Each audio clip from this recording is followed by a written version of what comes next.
নমস্কার, সবাইকে জানাই স্বাগত আমার চ্যানেলে।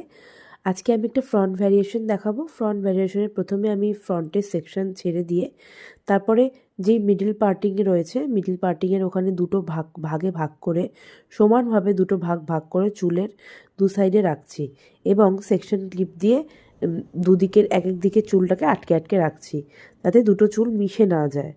তারপরে আমি ধীরে ধীরে সেমভাবে এরমভাবে রাখার পর আমি ভিতরের দিকের চুলটাকে হালকা করে টুইস্টিং করে স্প্রে করব। তারপরে সামনের দিকে চুলটাকেও টুইস্টিং করব এবং ইউ পিনের মাধ্যমে সেগুলোকে আলাদা করব এবং ছোটো ছোটো বেবিজ হেয়ারগুলোকে ভালো করে ফিক্স করব। এরপর বব পিন দিয়ে ভালো করে আটকে দেব। এরপরে ফ্রন্টে আমরা ফ্লিক্স করব। ফ্রন্টে ফ্লিক্স করতে গেলে সবাই আগেও আমি বলেছি এবং আবার বলছি, ভালো করে হাইট দেব। হাইট দেওয়ার পর সেকশন ক্লিপ ইউজ করব। তারপরে পিউ পিন দিয়ে